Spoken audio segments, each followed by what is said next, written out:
What you won't do for love. We tried everything, but you won't give up. In my world, only you make me do for love what I would not do. Hello, how you doing, ladies and gentlemen? This is the Morning Gardener Show. Feeling a lot better today than I did yesterday. Yesterday, good afternoon. Left margin. Oh man. First one up online. How has gardening been treating you?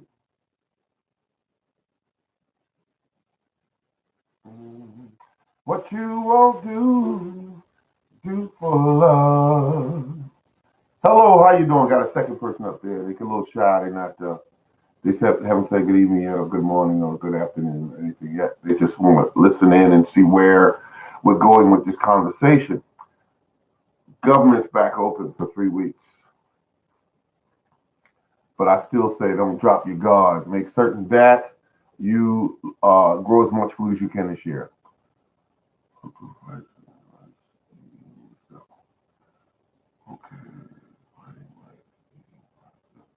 Okay, what do you mean when you say eating your stuff? You must live in a location where you can grow stuff this time of year.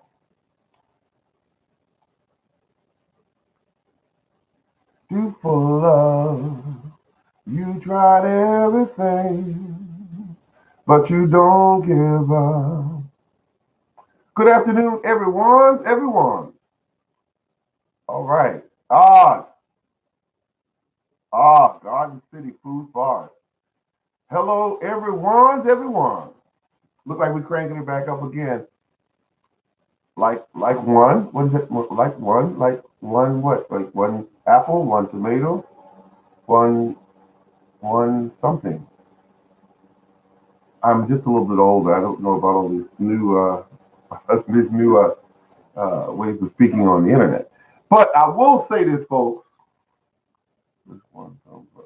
Oh, I looked at the thumbs up, and then when I looked, I said, "Wait a minute, what is it trying to say to me here?"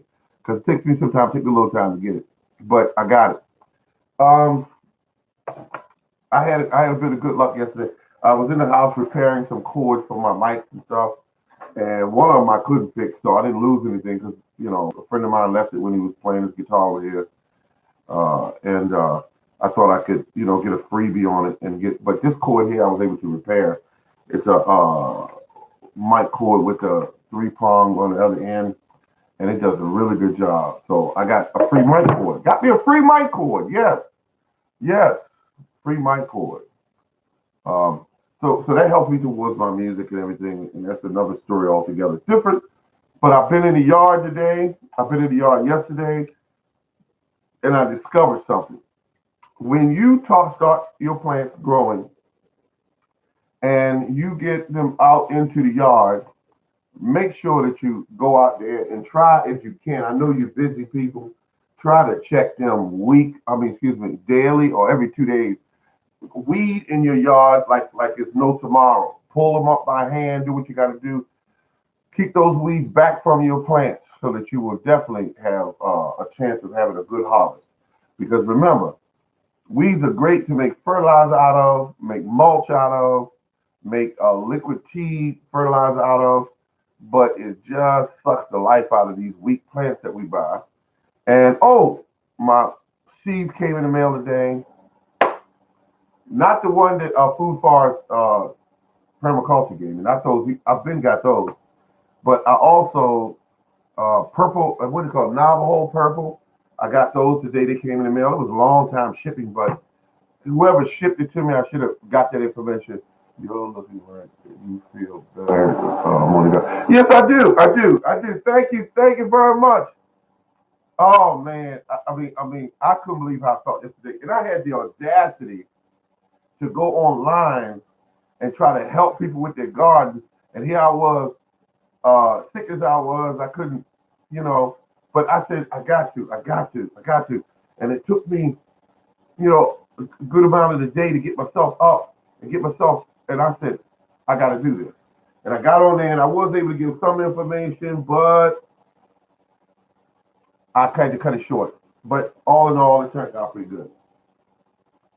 Tonight, ladies and gentlemen, I want to tell you a little bit about gardening. I want to tell you something about gardening. Here's what it's about. Check those gardens almost daily. Check them. When you have them out there, don't say, oh, they're okay. Go out there and check them, see if they need water, see if they need to be weeded. In fact, don't see if they need to be weeded. Go out there and pull these weeds away from your plants. Because you know how weeds are, right? You go out there, they're 6 inches tall. You come back in 2 days, they're 15 inches tall, 12 inches tall. Well, if you have really good soil, your weeds will grow like crazy. So go out there and pull them up, pull them out, break them up, put them down at the base of your plant, or throw them in the compost pile. Use those weeds. Give them a job to do, which is help you to grow your food and help your plants to grow strong. So all in all, I got my purple Navajo tomatoes. I am so excited about that because when I get those kind of seeds, and what I've heard throughout the whole internet, no one said anything bad about Navajo purple or Brandywine. Nothing was said. Oh, purple Cherokee.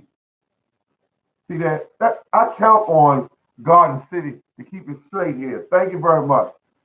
Thank you, because that's what it's called, purple Cherokee. Purple and then Cherokee. I'm telling you, I saw the seeds, and the seller did a beautiful job. The seeds look healthy. They were kind of fat and thick. They were in a little tiny little, the bags we used to put the weed in back in the day. And they had it in that, and then they had some, I think it was instructions with it. I didn't really look at it. But when I saw the little envelope, I said, this is my Cherokee purple. And so I have them, folks. And my understanding is that Cherokee purple is just one of the best tasting tomatoes out there. And do you know what I'm going to do with that heirloom seed, folks? Can you say it with me? I'm going to grow my own seeds. I will not have to go to no one else and buy seeds. I will not have to do that. Because once you get it right, if this thing grows up to be like I want it to be, I'm going to take the biggest and out of the first tomato, and I'm going to use it for seeds. Save the seeds. Save the seeds, folks. Because when you get those seeds and you lay them out, I like to use a styrofoam plate. Some people might use something else, but I use it and then let them dry for about 3 days, and then take them and put them in a pack and date it and put what they are, and then slide those suckers sealed in a little sandwich, look like a sandwich bag, was about that big, and put them inside the refrigerator. Oh my goodness, that is pretty when you do it like that. Oh, wait a minute. I'm wrong. My tomato seeds, I usually soak them, until they get the mold on top, change the water a second time, and then turn around and keep them, because it's something about that process that you want to do. It's not necessary. You don't have to, but you want to do it if you want to, get the majority of the germination straight, all lined up straight.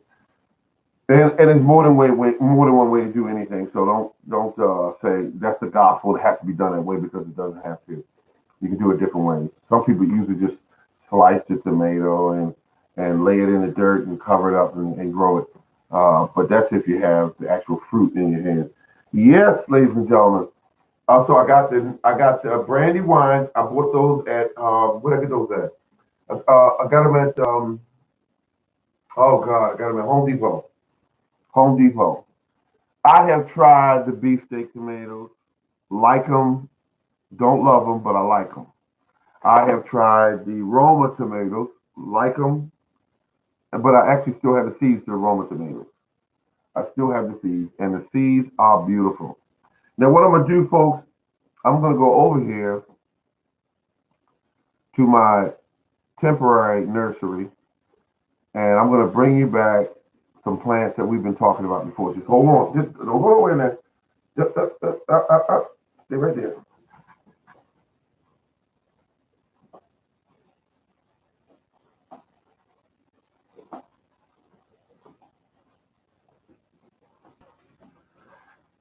Oh my goodness.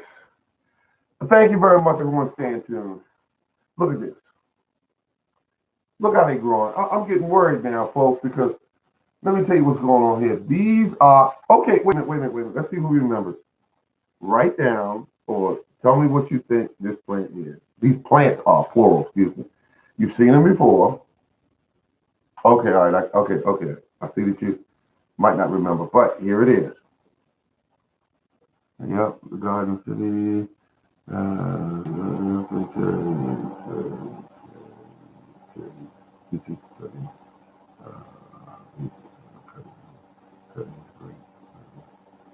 Well, oh, wait a minute. Who said kiwi? Wait a minute. Kiwi. Garden City. I can't see without my glasses. Garden City Forest said kiwi.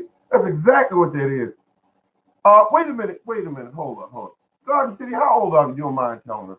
If you don't mind telling us, how are you remembering all this stuff? How are you remembering all this stuff here?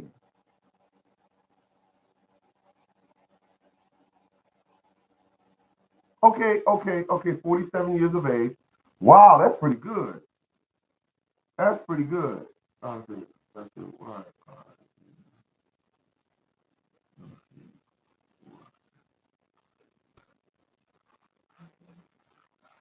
I don't know. I took them off for a second. I just took them off for a second. I'm looking down at stuff like this in the eye. Everything was kind of blurry.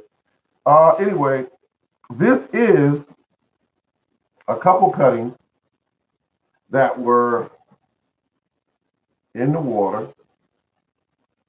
I definitely got these off the plant in the dead of winter. No, let me stop. I'm not drinking this. I'm just messing around. Look. And look at this right. This is beautiful. You got to understand, when I bought my plant off of eBay 6 years ago, first of all, let's tell a little story so we get some background here. Wow.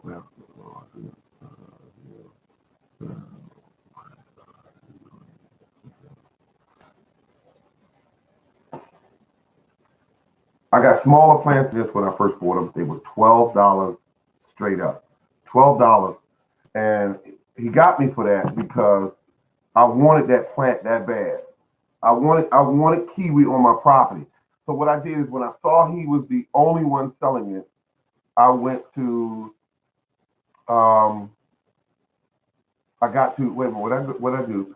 I definitely got in touch with him, but I did my own research. I wanted to find out, would this grow in zone 7B? And when I researched that the Isaiah would grow in zone 7B, but it was a whole lot of information on what zone it would grow in. But he sent me, when he finally sent me $12, right? $12. He sent me this plant. It was tiny. It was 2 inches tall, and I, I actually hit him back, and all he said was, the plant grows fast. Of course, I didn't feel good about the tiny plant, but he did that for a couple of reasons. One, he probably didn't have that many left. He could have had, it's cheaper to ship it when it's small. But it had a tiny bit of, it was a tiny bit of dirt in it. It was a little teeny cup that it was in, and it was taped to a box. He did a beautiful job putting a box together. And the way he did it is that it couldn't have gotten damaged if it wanted to with the way he shipped it. So he had some experience, or somebody worked with him or whatever. But it was beautiful the way he did it. Okay, so the plant gets here. I immediately take it out of the box, put it in a pot. Once I got it in the pot, gave it some water, and was very careful. Read everything I could about it to find out whether or not I'm handling this plant properly, so I don't overwater it or underwater it, or how much sun does it need, how many hours of sun. And when I finally got this plant out into the opening, it took off. I put a stick in the soil that was about 20, 25 inches tall, and it just grew up that in no time, about 2 or 3 days, 4 days or 5 days, something like that. And it just grew up the stick, and it was all this growth coming from it, and and it mentioned about using nitrogen fertilizer. That wasn't a really good thing to really feed this plant. So I was very cautious about that. So I kept giving it organic fertilizer. And I'm gonna tell you something. Uh, First year I put it in the ground, it got cold, and the plant died back. Like I thought I lost it. So I took whatever was left in the roots and put it in the house, and then it kind of came back a little bit, and then it came back and it got to its size again, 15, 16, 20 inches tall. So I started taking cuttings. I said, this is not good. I said, this thing is dying when I put it in the cold. What am I doing wrong? What did I do wrong? And what I did was, uh,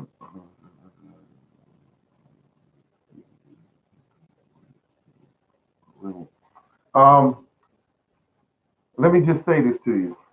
I did. I kept it in the house, and when it got woody, and that was the key right there, and I didn't know about that at first. When it got woody, when the stems were getting woody instead of just this green, soft wood, it got woody. Once it got woody, I stuck it. I stuck it outside, and it tried to die back again. And I said, "Oh my God, what is going on here?" I brought it back in the house, did some more research, and it made clear it likes partial sun to sun. You can put in a lot of sun, or you can put it in partial sun. But this particular variety here does well in either, but mostly in partial sun. So I took it out of the space it was in, put it in partial shade, and I just said, this thing is ridiculous. I had a piece of plant that big, like that. All it was a bud from the cuttings that I had before that I thought died and everything. The original plant died. This plant is here now because of a little tiny little bud that I saw on one of the branches. I said, "What is this?" I said, "What is? Oh, that's the plant that I've been. Oh my goodness!" And when I took the plant into the kitchen, I was very cautious. I got a spray bottle of water, spray bottle of fertilizer, organic. That was it.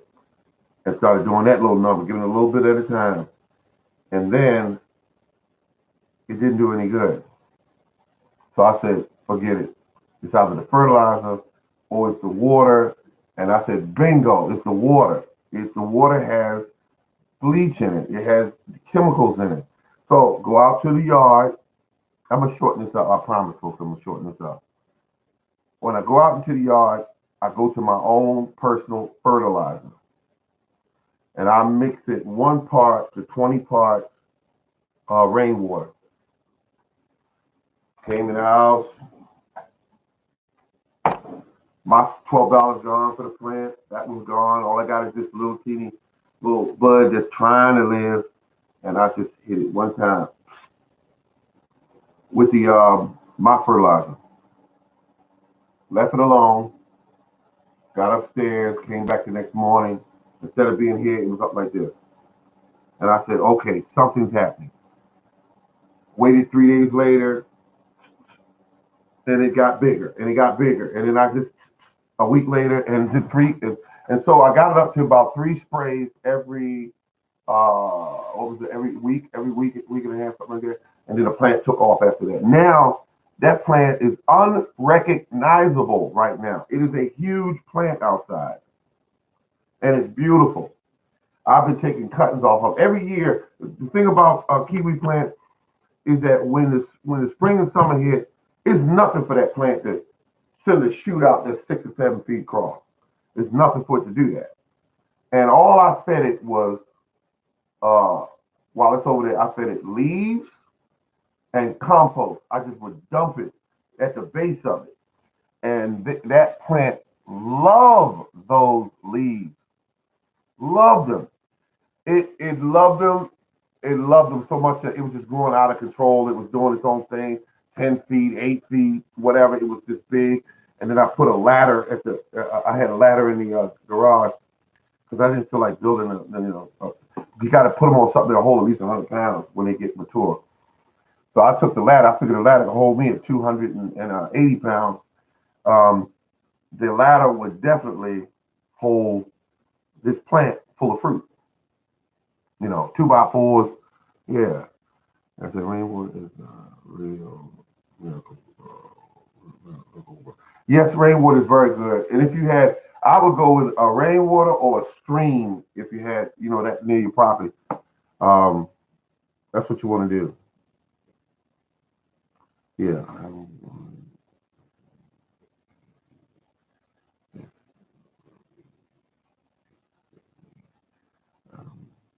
Wait a minute, Garden City. You said here that you're growing the same Isaiah kiwi that I'm growing. Um, what are you fertilizing yours with? Just curious, because there's not a lot of information out there on these plants. Some of these plants, there's not a lot of information. And I use, like I said, I use leaves, and they work phenomenally. I mean, the leaves are absolutely incredible for growing a kiwi. Let's see. Rainwater is the real miracle water. Absolutely, absolutely. Could not disagree with that at all. Could not disagree with it. Okay. Yes. Let's see. I did not. Yes.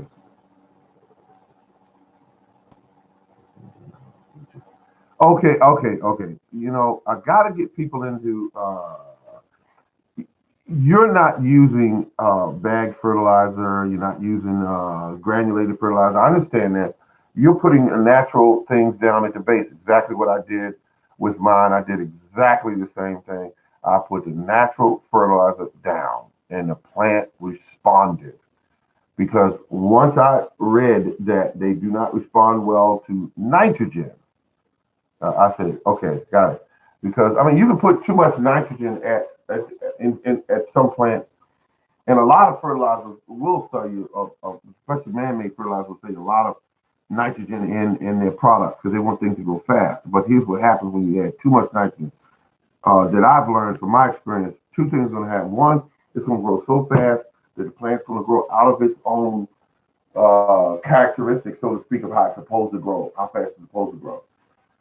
So if you grow a plant too fast, you grow it too fast, what will happen to the plant is this.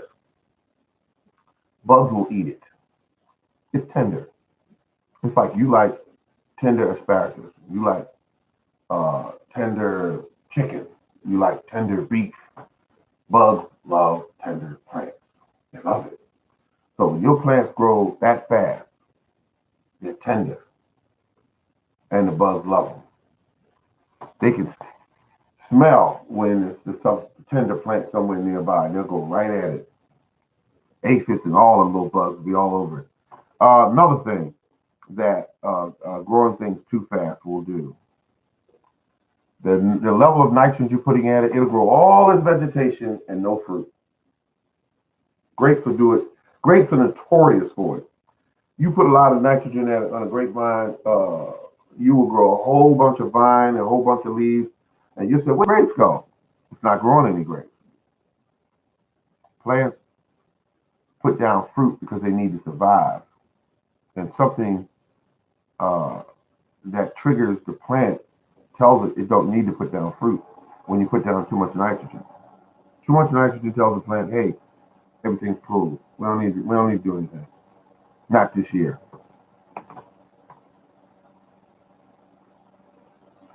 Yep. You see, listen, Garden City, you're doing all the correct stuff.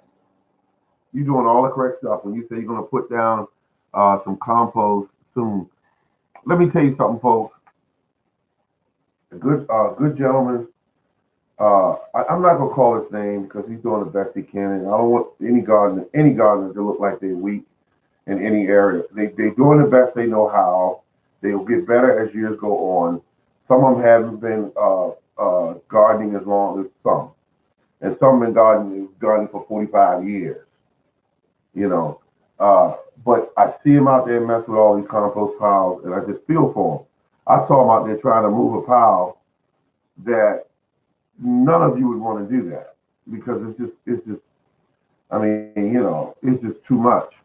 What I do, I used to have a guy come by, drop off 900 pounds of leaves. And I thought, see, you get the misconception that leaves are light and like light and like feathers and stuff. He brought a tarp, dropped it in my yard, and I tried to drag it back to the area where I was going to dump and give him his tarp back. I weigh 280. I used to wrestle years ago, and I could not move that tarp. I pulled it a couple times. I couldn't move it. I couldn't budge it. I couldn't move it. And then I hooked it. Well, he hooked his tractor up to it, and the tractor drug it back there. It took a tractor to move it. And when the tractor flipped a couple of times and then caught the ground and then started moving, and he had to keep the momentum going to move. I had no idea leaves could be that heavy. So he dumped it. No, wait, excuse me. He put it in a location, and I had to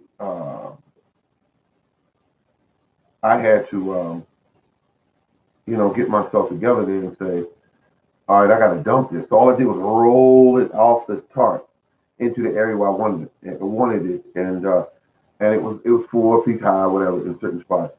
And then once that took place, you know what I did?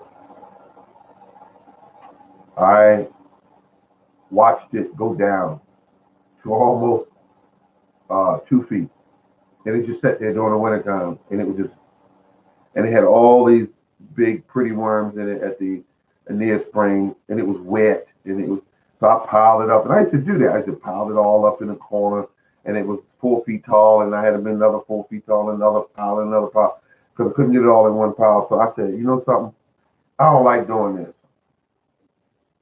I do not like moving this much weight around. What is an easier way to do this? And I came up with it. Put the chop and drop all over the ground all year long, and just do that. And it's going to do the same effect. You don't need him bringing your leaves into your yard, bringing in all kinds of weeds and vines and stuff like that. I said, no. I said, what I'm going to do is, I know this soil is designed by nature to replenish itself. And that's what he did. I started looking at the weeds different. Instead of fighting them and saying, oh God, I hate these weeds. Oh God, please make it stop. I stopped doing it. And what I did was I started taking the weeds, and when they present themselves, I pull them from the ground, I lay them down on the ground. I pull it from the ground, I lay it down on the ground. Sometimes I have a plant that don't have mulch around it.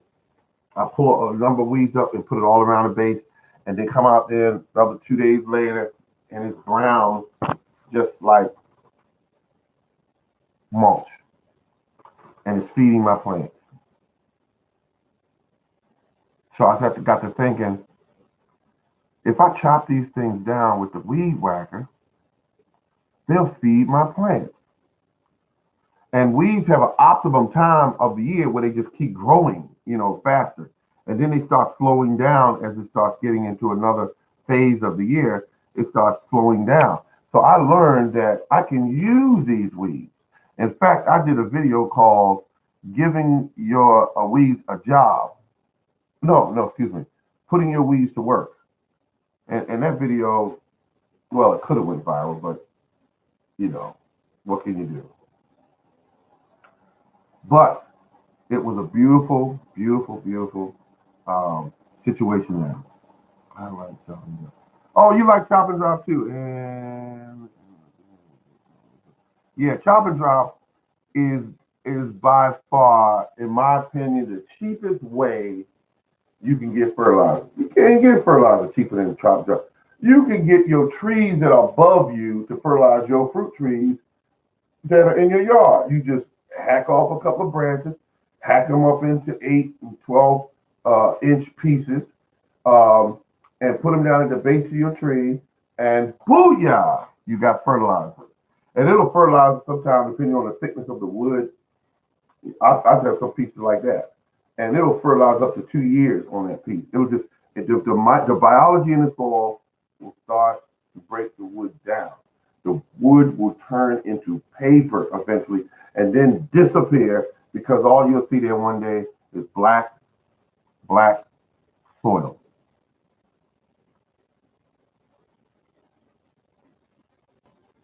And so everybody gardens different. Everybody has their own way of doing things.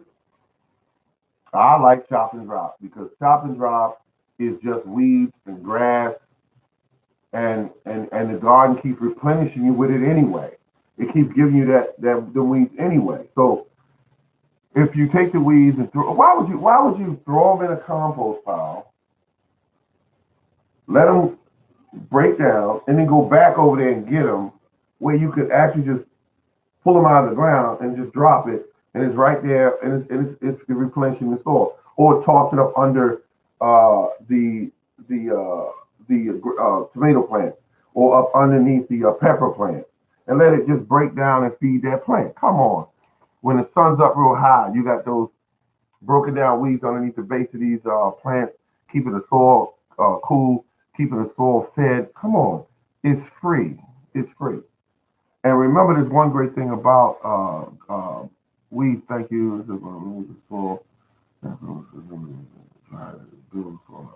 Yeah, best time to build the soil up is in the dead of winter.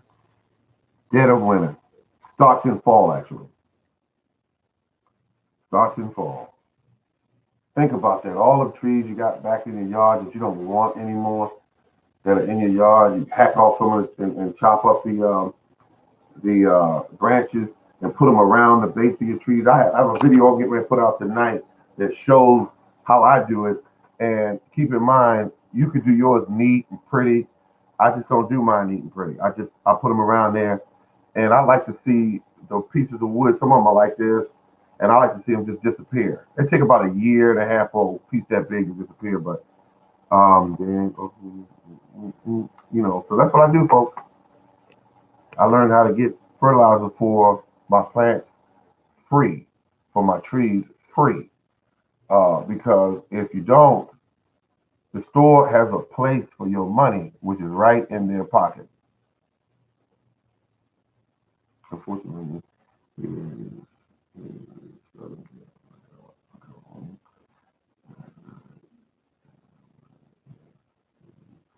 oh, 75 degrees. Wow. Wow. Yeah, I love it. I love it. I'm glad that you live there though, because you get a chance to grow. I mean, depending on how much space you have, you get a chance to grow all the citrus fruits and stuff. We can't do that here. We just don't have the temperature to do it. We have been looking and looking, trying to find citric fruits that will grow in a place that can get down to 10 degrees, 15 degrees. Um, and when you do find them, there's little tiny little things that will only what is it called? You bring them in the house, and and in fact, as a friend of mine, I forgot where he lives at. He's in a different part of the United States than I am. He has these plants. I think they call they tropical plants, and he's trying to grow them in a climate that's just too cold. And he's fighting with them. He's putting them in garages. Bringing them in the house. And now they're small plants, but if God forbid if they get any size on them, and he got to get his son and everybody out there to drag this plant in the house and keep it watered, and then all the bugs and insects that's going to be in the soil, and then you got to take it back outside if you fill the house up with bugs. Yeah, I don't want to do that. The kiwi plant is one of the best ways in a colder climate you can enjoy a fruit that has very good levels of vitamin C, which has been claimed that it has 8 times the amount of an orange. That's a beautiful thing. Okay, the temperature changes can be frustrating. I believe you. I believe you. Right now, we had 60 degrees yesterday, and now it's 26 degrees. And when that happens, leaving the water dripping at night or something like that, so your pipes don't freeze up, yeah, that's a lot of fun. Chop and drop is free and easy. I've been using them for years. Garden City, you've been obviously doing gardening for years, obviously, because the level of information that you have. Um, and that's a wonderful thing. Miss Stephanie there. Let's see, temperatures get on her nerves. I like the sudden temperature changes. Um, but we all are gardeners. We all have the ability to grow things. We've learned it. And as we have these kind of conversations on sites like this, we learn from each other. Now let's see, Stephanie, you are correct.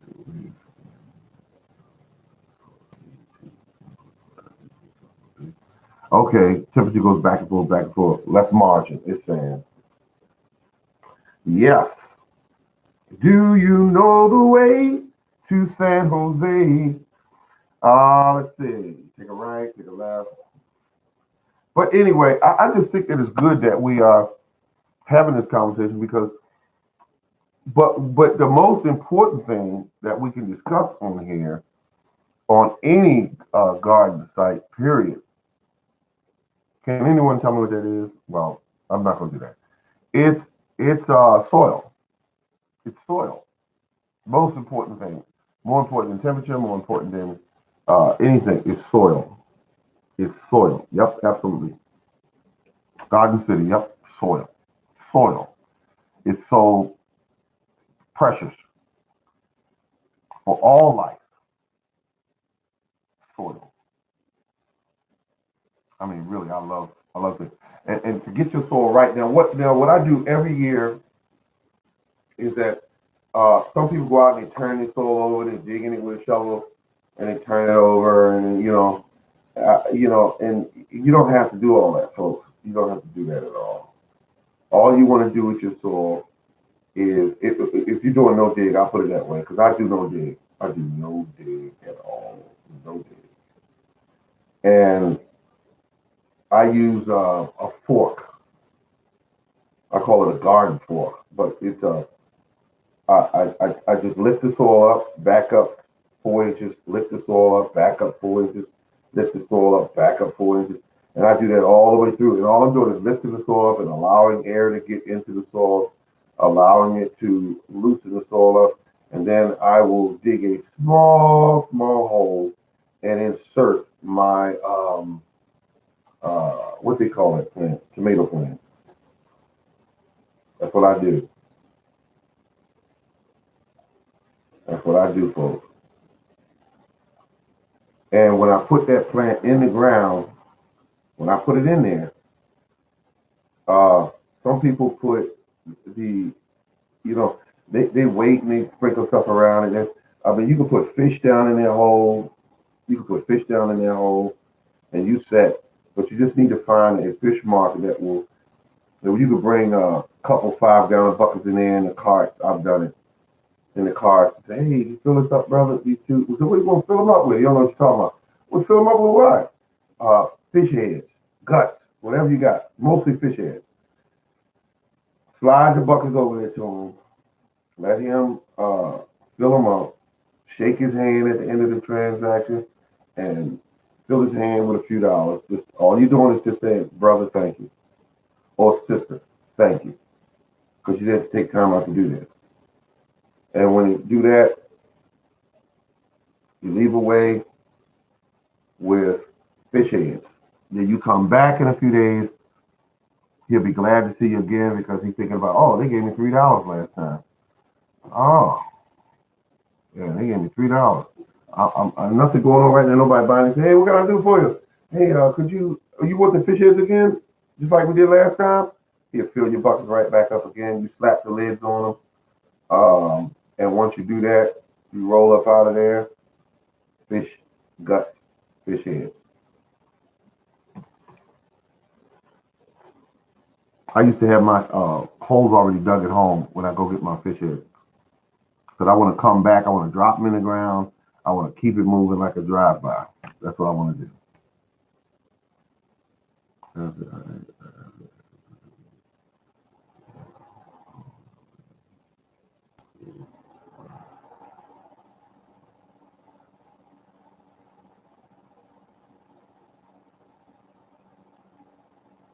Oh man, I never did that before.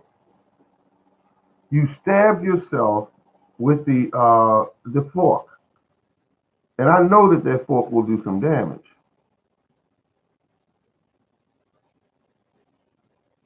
Yeah, right. Ouch. Oh my God, man. Oh my God. I'm not laughing at you. I'm thinking about something that happened to me as well. I'm out in the yard. Secateurs. You know what they are? They cut branches and all off your trees. I'm in a hurry to get to work. I got a couple plants or tree limbs that need to be cut. And I'm trying to hurry up. I think I got a half an hour and I'm cutting, and I'm cutting. And I put my hand accidentally behind the branch and did this to cut the branch and cut right into my hand from the branch. I couldn't even believe that. And when I cut that deep and the blood just started pouring, and I looked at it and I said, "Oh my God, this looks like it's going to require stitches." That's the only thing went to my mind because the gash was all the way down to in your hand has this like looks like a white flesh, and it just opened up and it just started dripping all over the place. And I remember sticking cotton balls in it, trying to stop the bleeding. And I kept thinking, wait a minute, I might not be going to work today. And I remember thinking that, and I wrapped the hand up and everything, and it just filled everything with blood, and then it finally stopped.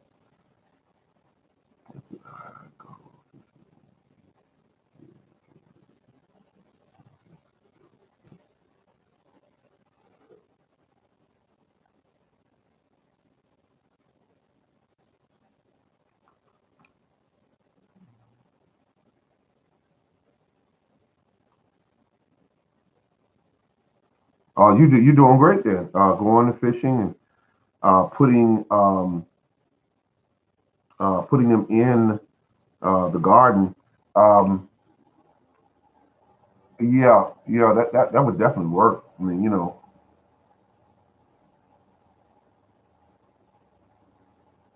only thing I don't like about fishing, you ever get really, really, really, really big bite and then it just get away and you know it was weight because it was pulling the rod over and you had a really good rod and it was bending and it was running drag and everything. I had that happen and I want to give you a little information. This happened to me one, two, three. Happened to me three times. Well, I mean, one, two, three. Yeah, three times. The fish ran the drag out, and it felt like, and the guy was standing next to me. I didn't know him. He said, that's a carp that's doing that. And I said, but it bit on some minnows. And I didn't think carp ate minnows, but of course, sometimes they can be, you know, they eat what they have to eat. But here's what took place. As soon as the guy said, tighten the drag up, never, ever, ever, ever, ever, ever listen to somebody when they say that. Because as soon as you tighten the drag up, he's going to break the line. And the reason why they break the line is because I was fishing with something like 10-pound test, and we had carp out there looked like they was almost 4 feet long. And when he grabbed it, he was just running with it. And I finally got him to slow down. My reel was almost empty. But when I started dragging him back, and he ran off again, and I dragged him back. But the thing about it was, um, he definitely pulled the line and broke it. So nothing you can say when somebody says tighten your drag up. Don't do that because he's going to break the line, and he's going to do it quicker when you tighten the drag up. All you want to do is keep enough pressure on him to keep him work towards you. And that's sufficient information for today. But I have to set my yard up so that I got an area where I can grab some worms for fishing this year. Because I don't like buying a little night crawlers, maybe asking $3, $4 for them at Walmart. I refuse to do that. But I know that I'll get some peaches this year. I'll get apples this year. But this year, fingers crossed, I'm waiting on the uh, plum trees to see what they're going to do. I have a Santa Rose and I have a Stanley plum. I had a Bruce plum that was given to me accidentally by what they call it, by a store. They simply sent it accidentally. I tried to contact them and said, the number you have reached is no longer in service. Good evening, morning gardener. Yes, good evening. How you doing? I am here. Food forest, permaculture. What I'm doing now is I'm telling everyone about the fact that this year my plum trees may decide to give me fruit. Last year, one of the trees, which was the Stanley, it simply bloomed. Small amount of bloom, but it bloomed. And this year, being as though that the trees are all about 3 years old, I'm hoping that I get some plums. And I got to be very careful this year when I spray my fruit trees because in some of the locations I have praying mantis nests in my fruit trees and I refuse to spray them. I'm not going to spray them. I accidentally did it one year when I didn't know what the nest was and I sprayed them and that wasn't good because the nest simply died, you know. So this year I have a total of 4 praying mantis nests and I want to make certain that they survive. So I got to be careful when it comes to spraying a tree. If I have to put a plastic bag over the part of the branch where they are and then spray around them, and I'll do that, but I'm not going to spray them.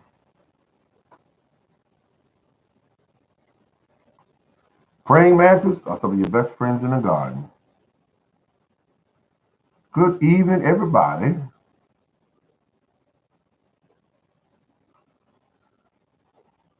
Wow, the room loaded up here. It really loaded up. I'm just happy that my computer stopped lagging behind like it used to do and freezing up. I had it connected directly in. I got tired of that. I didn't know that's what the problem was. I got 7 thumbs up. I want to say thank you very much. I'm trying to keep track of everything in here. I said weekend down in our trees and ooh.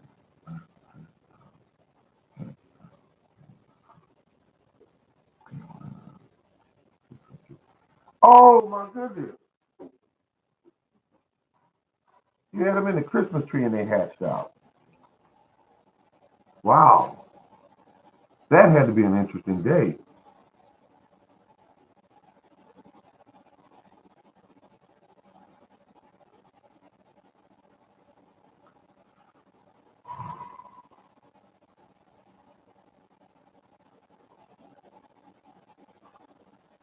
Yeah, Merry Christmas.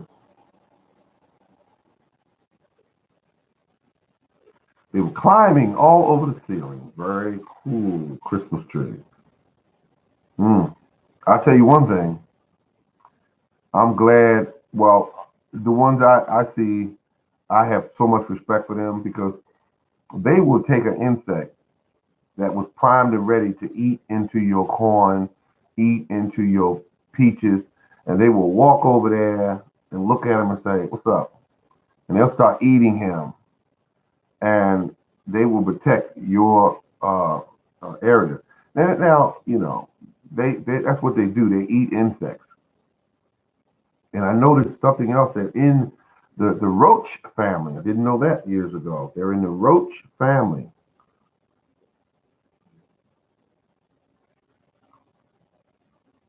Now tonight, morning God, morning God.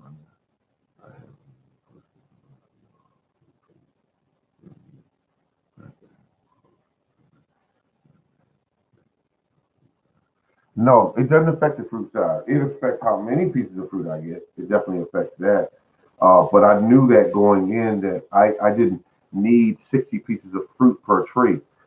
If I got 40 pieces of fruit per tree, which I do get that on some years, I do get that. Um, but putting trees together, it stresses the trees. That's what it does. It will help keep them small, but not by much. Because my trees this year, when we got a lot of rain, those trees got up to 20 feet tall. And I jive you not, they were 20 feet tall. Because I had to look straight up at them. And I said, oh my God. I remember holding these trees in my hand and putting them in the ground. They were little tiny trees. And now I can't touch the top of them at all, period. And then they this big around at the trunk. I said, okay, um, what do I want to say? My trees are 21 inches apart, each tree. In some areas of my yard. Some areas of my yard they're 2 feet apart. Now that's considered close because farmers now are planting them about a few feet apart. I think it's like 2, 3 feet apart, something like that. And they're doing that for a reason because they said if we stack these trees up, we can get more varieties in here. We can also, and they doing that even though they know they're gonna get good quality size apples. They also know that they're gonna get a certain number of apples. So they're not gonna do any kind of technique that would cut dramatically their number of apples because they get paid per apple in the size of the apples. You know, they need everything in the grocery store is supposed to be big. That's what people like. It's big. I've seen Honey Crisp apples in the grocery store look like a grapefruit, big grapefruit. And I said, wow, they were like the apples were like $3 a piece. Because I remember I bought one. I bought one, and it was crunchy and it was good. And I said, you know, this is a top quality apple, but I know it could be better. And that's the reason why I bought so many Honey Crisp apple trees because they are the most expensive apple in the market. Is Honey Crisp apple trees. So I think I got how many is that? One, two, three, four. I think I only have four.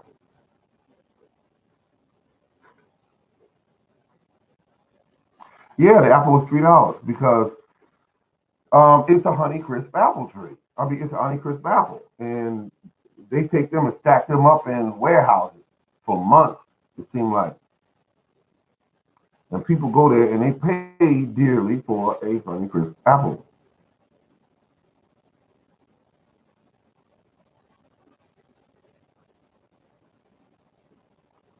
and that's how it's done.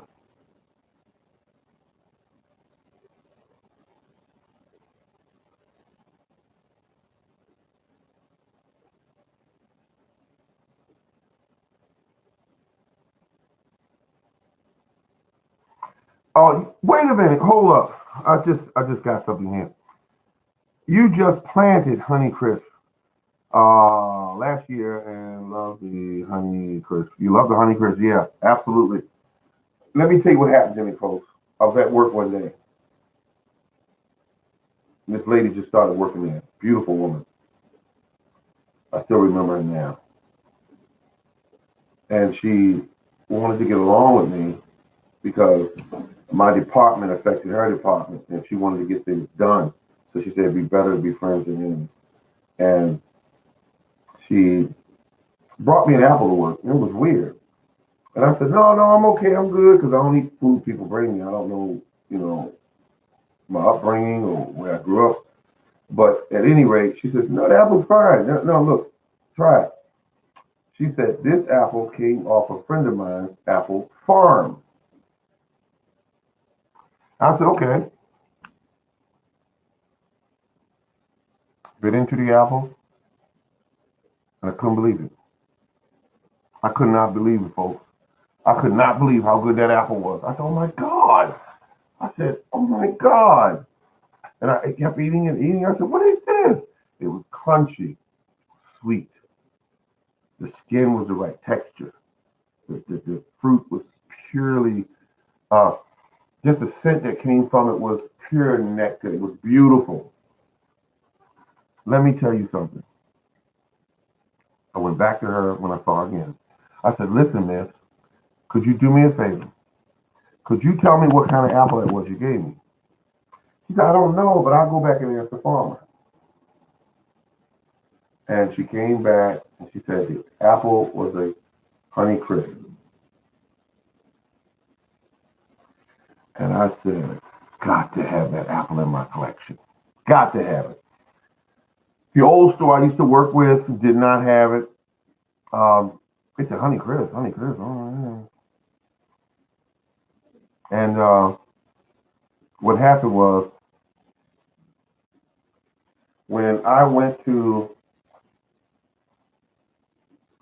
when I got to do what I wanted to do, which was find it. When I finally found it, it was a store that said that they had it, and I think it was a bad deal because uh, I think it grew like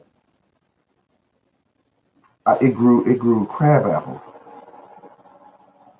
So they closed that store down there. It was called and if anybody ever heard of this store before, it was called Summerstone Nursery. Summerstone Nursery. They are no longer under that name. They're under another name now. So if you go and type in Summerstone Nursery, you won't see their page anymore. And if you dial their phone number and say the number you reach is no longer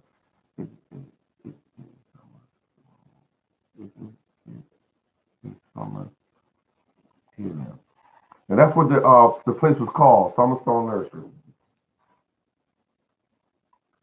Now, I started shopping at what they call Stark Brothers. And I went on there and they had Honey Crisp apple trees on there. Did not load up on them, folks. They were $18 a piece. Didn't I load up on them? I had them sending me apple trees almost every week. They just kept coming and coming and coming.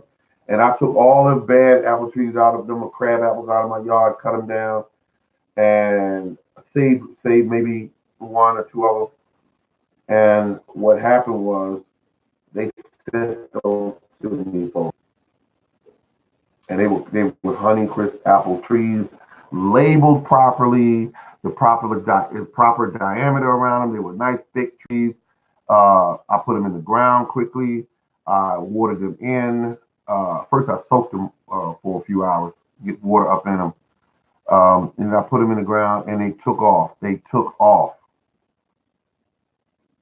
They took off, and I started loading up around the base of the trees, which was leaves and grass clippings, pieces of wood, everything. I started feeding these trees these type of items, and when I did it, folks, next thing you know, this man here was a happy dog.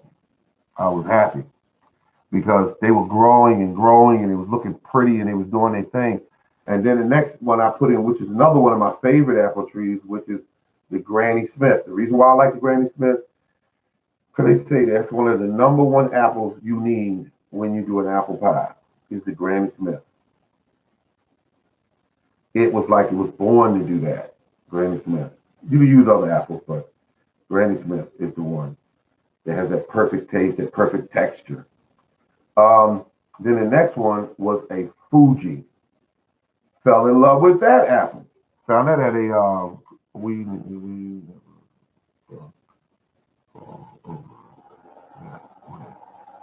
Fuji. Fuji apple tree. Beautiful, beautiful, beautiful tree. So I have that tree.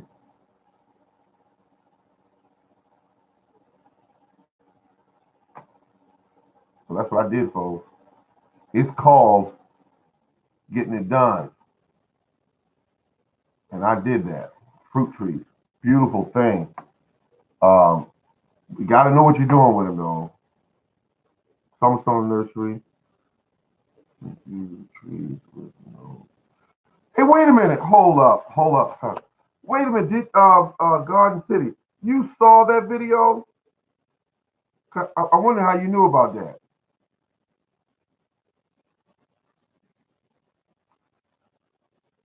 No, Garden, yeah, Garden City.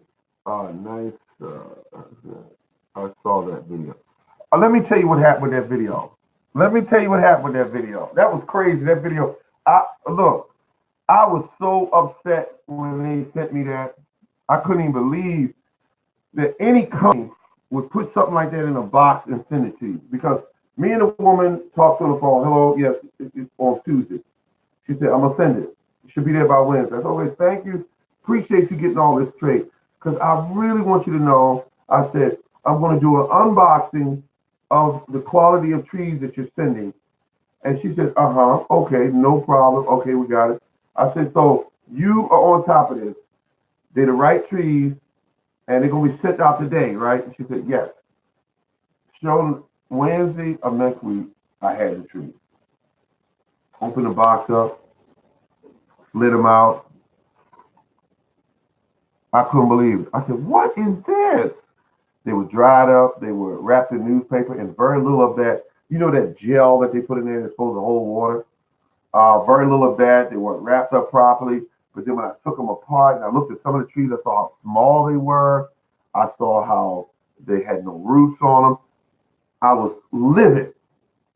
And then when I got on the phone with them, I was talking to them. She said, well, we're getting ready to end our shipping season this week. We will send you the 6 trees next year, but you don't have to pay for them. We'll send them next year. I was done. I was done. They didn't say they weren't going to send them to me, but they said you're going to wait till next year. Let me tell you something. That didn't work for me. So I got on the computer and I created this video, and I said, only speak the facts. Don't try to jack them up. Speak the facts. Don't add nothing to it. Just say exactly what took place. And I did that. I told them about all the years I've been buying from them, getting the wrong trees. I told them about all the years I've been getting trees that didn't have roots on them, or just died right away, or they came and it was dried up when they got to the door, or they laid in the mail for 3 weeks and all that until they was dried up when you got them. I said, oh my God. And then I had the old lady say to me, you are not saving money going there to get those trees. You told me that this is a number of times they have sent you the wrong trees. They have sent you dead trees, and they've sent you trees that were severely damaged. Why do you keep going there? And I had to think about that and go, she's right. Gardening is about saving money, but if I go ahead and get the trees from Stark Brothers, yes, $18 as opposed to $10 a tree, go ahead and get those and see what it's like. And I've never had, at that point, a decent tree sent to me that was of any size, caliber. All of them were from the place was, I think it was about this smaller than this. Some of them were diameter. So Stark Brothers, they said, yes, sir. What would you like to order? I said, I'd like to order Honeycrisp apple tree. I'd like to order the Granny Smith. I'd like to order the Fuji. I want dwarfs. Dwarfs. Okay, sir. Dwarfs. Okay. They'll be there in about 3 days. I said, excuse me? She said, yeah, about 3 days. They were there in 2 days. They were there in 3 days, some of them. Some of them were there in 2 days. Big caliber trees, healthy trees. The tree was green and beautiful. Even though, what I'm saying is that the bark of it was green. You could see the life in the tree. Oh my goodness. Folks, it came in the mail. I put them in the water for about 3-4 hours, stuck them in the ground. They started leafing out probably the third or fourth day. They started leafing out. And when they leafed out, I said, never again will I deal with a company like that.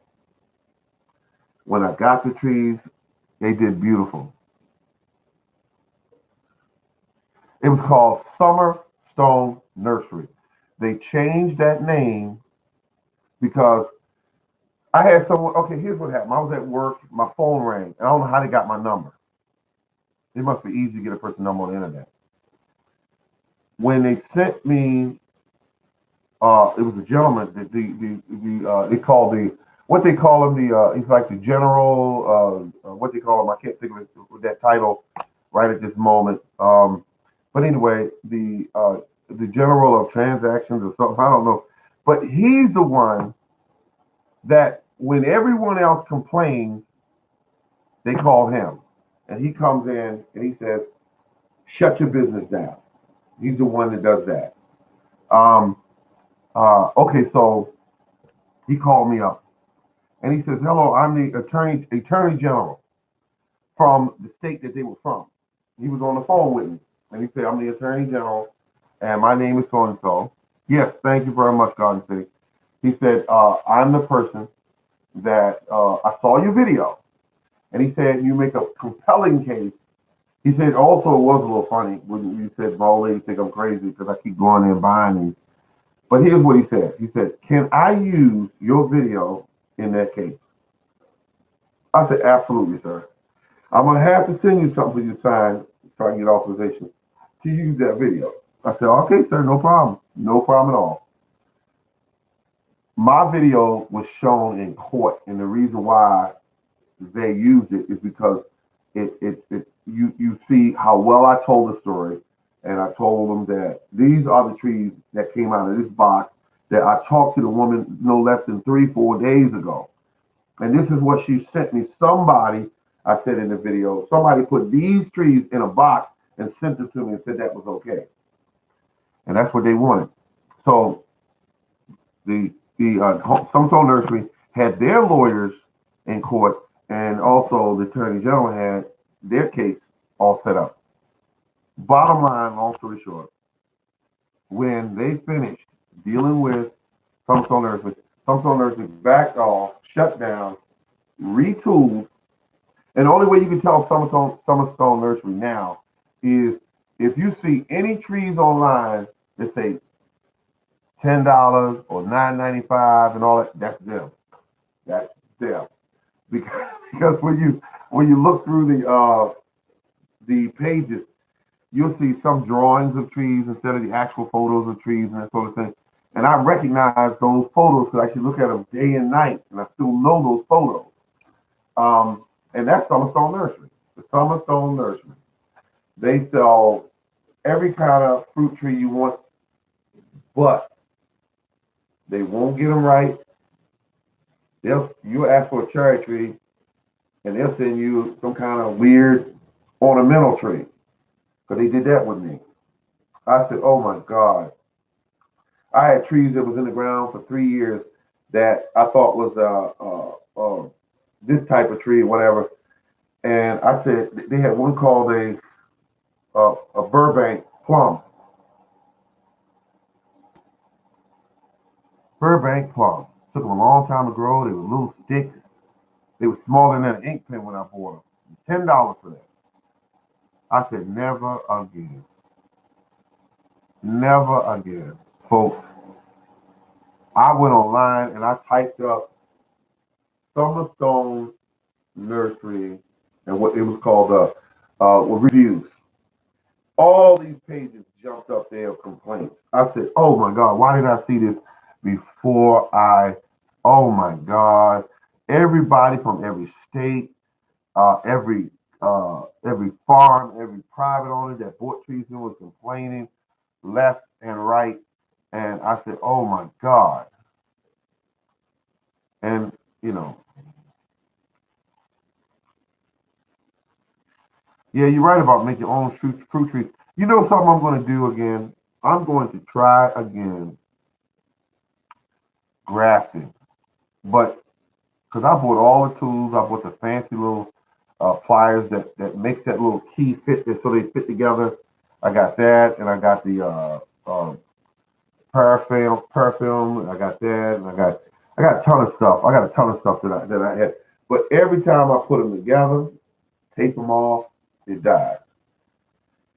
And I think what I'm doing wrong is I don't know how to prepare the scion. I don't know how to do it. I don't know how to do it. So I put them together. It looks all great, and then I see the thing die. And one person in some of the videos I used to watch used to say, wrap the pieces together very tight. He said that's part of the key. So I said, okay, drafting is good.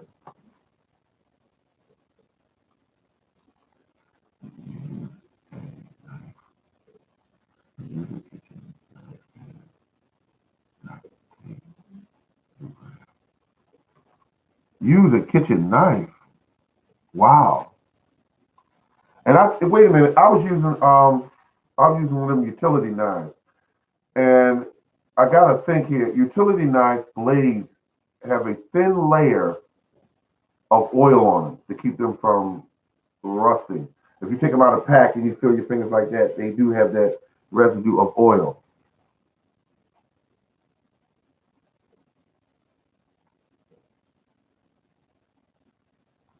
And he's saying just use a kitchen knife.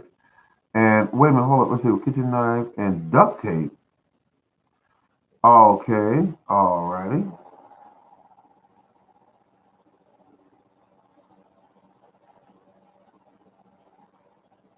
Oh yeah, and closing up that top end of the cutting.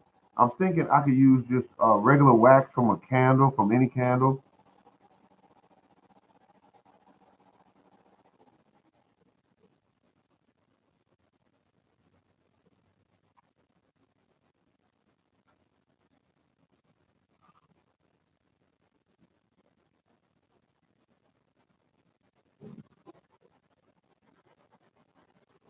Beautiful.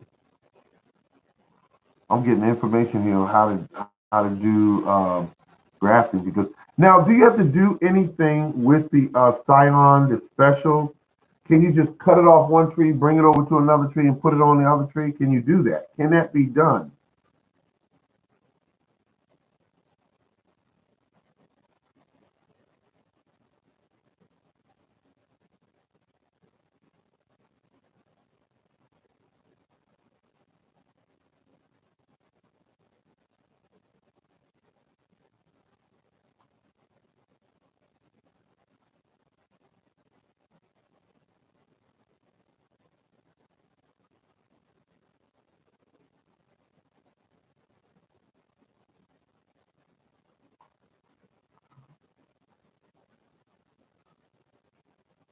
Wait a minute. When you say okay, you say that's how to do it, morning gardener.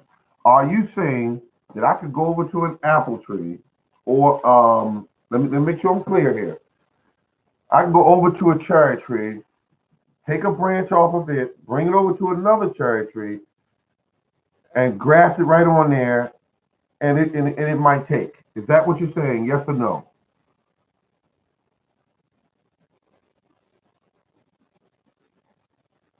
Got it. Booyah! Thank you. Yes. Oh, I got two people confirming. Yes, because they kept telling me in some of the videos they said you got to age the or it's got to be left in the refrigerator, and then you can only bring it out and graft it on there in the spring.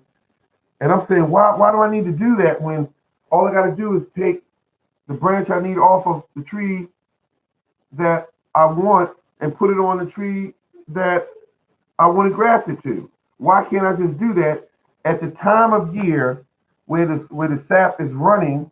And I think that's in the spring, and then it should take.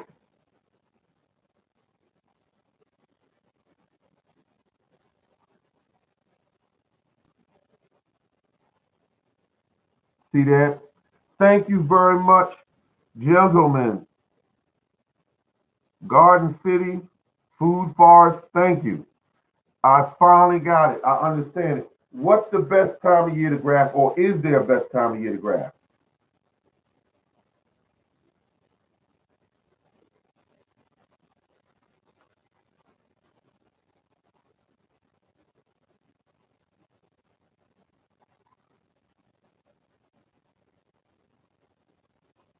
Oh, I'm sorry about that. Garden City, sorry about that. You're not upset, are you?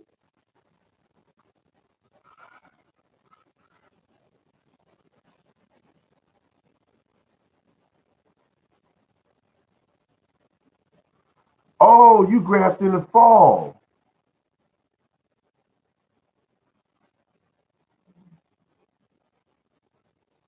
Thank you, thank you. Oh my God, you graft in the fall.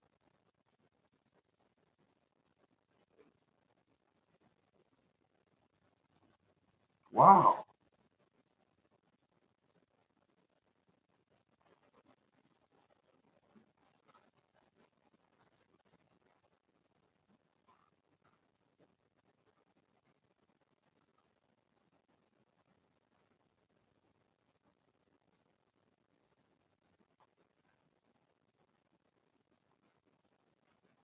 Oh my God.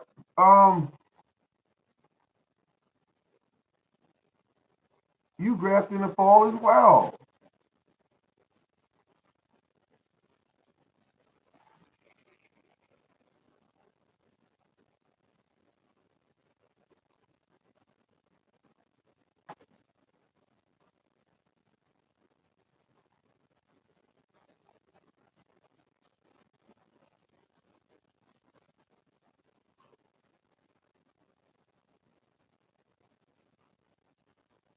Wait a minute. I got food foresters. I said drill a hole in the tree and put stick of fruit in that just grows. Okay. Never heard of that. We got most of our trees from neighbors. Wow, you got most of your trees from neighbors. That's all right. It's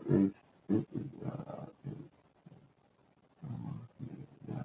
Hey, you living in the summer now. I love it. What?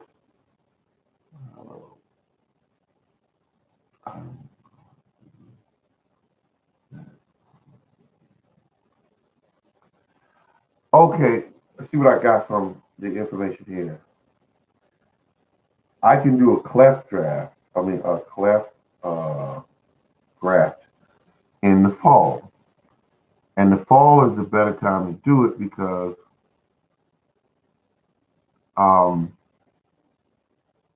it's just a better time to do it, is what you're saying. Don't try to do it in the springtime.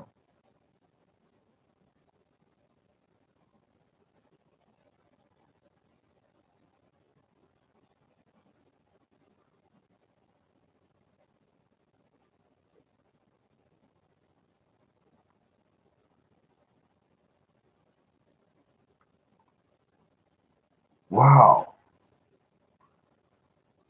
Garden City, thank you. Thank you. Well, actually, thank you to everyone. This is just beautiful.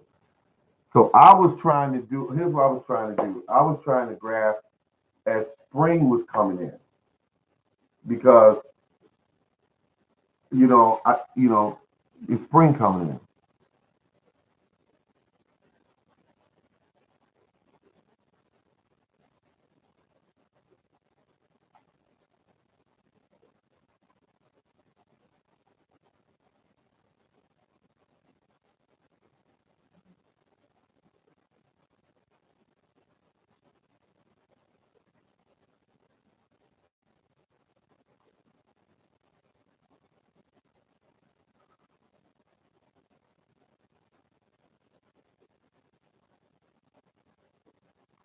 I wish I could see this done.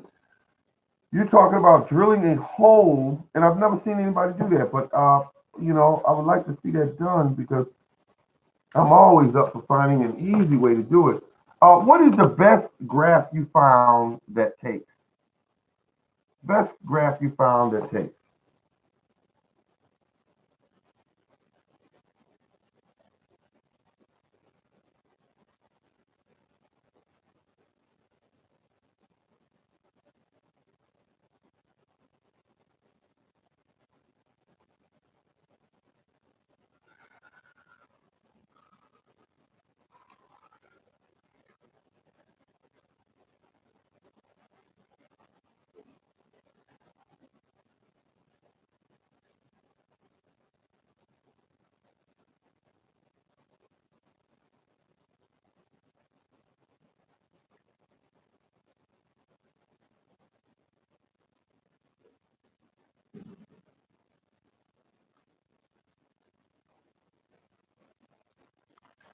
I want to learn about this drilling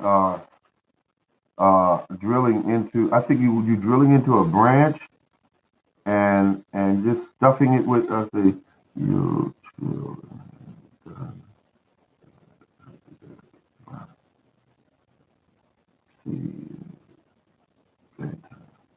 Okay, see you now. Take care. Beautiful job you did. If you sharing that information.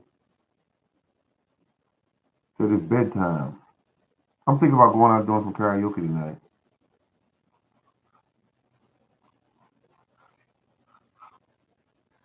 Okay, he said no cutting, just drilling.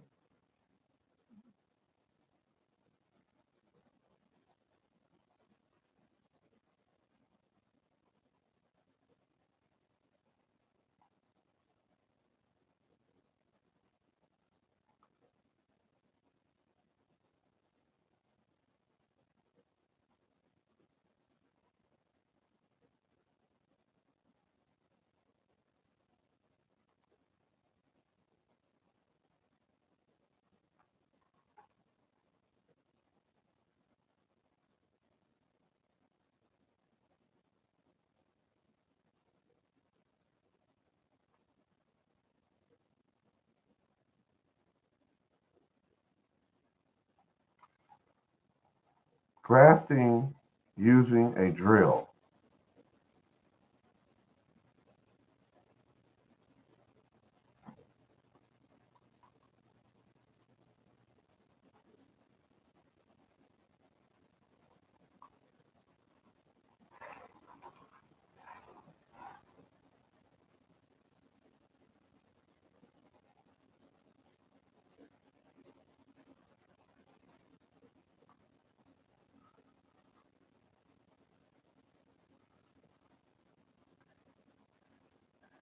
No, but food forest, you're drilling into a branch and then you are inserting the scion that you want into the hole. Is that correct?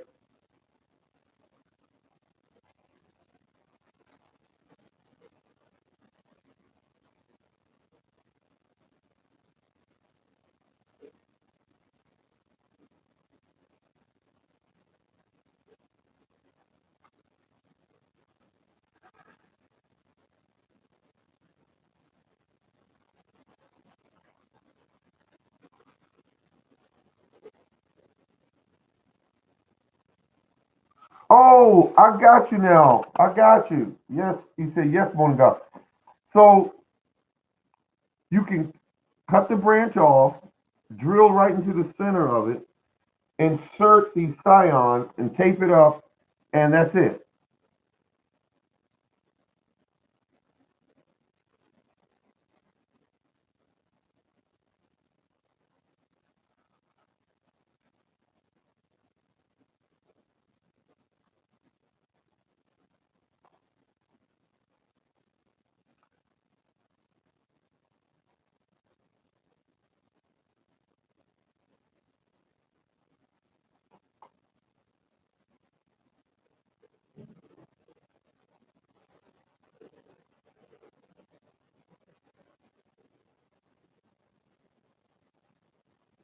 Because that can prove to be very. I have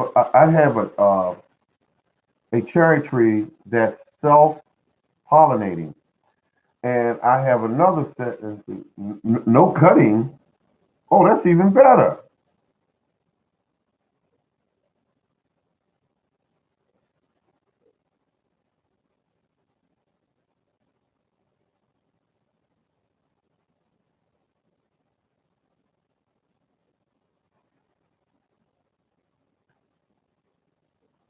The man's a genius, folks.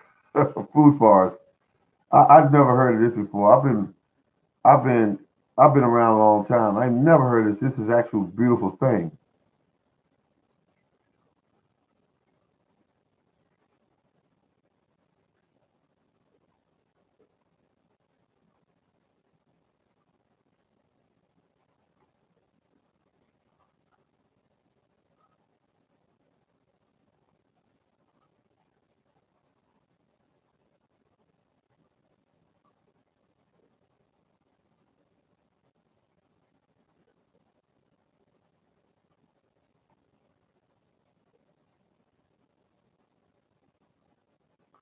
I have a full size tree outside that I just want to add another cherry onto that cherry tree.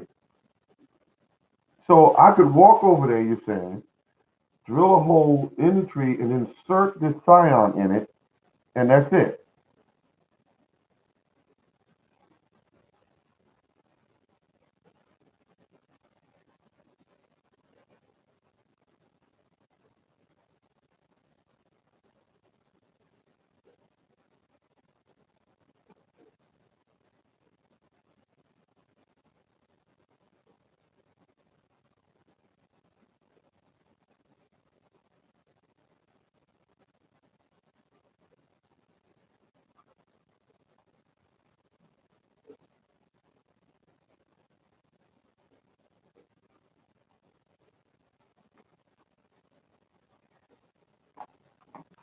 Oh, looking at the old time at the wall, folks. I gotta go. I hate to do this. I hate to do this. God damn it. I got a couple things I gotta take care of. But I really apologize. But folks, this has been a great session we've had up here learning. That's my understanding, morning gardener. Yeah, that's my understanding is too, is that you're drilling a hole in the tree and you're inserting the scion into the hole in the fall part of the year, and it should take.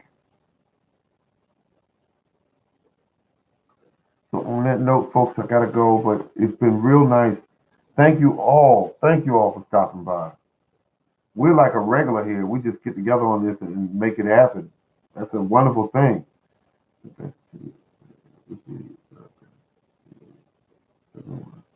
Take care, everyone. Good night.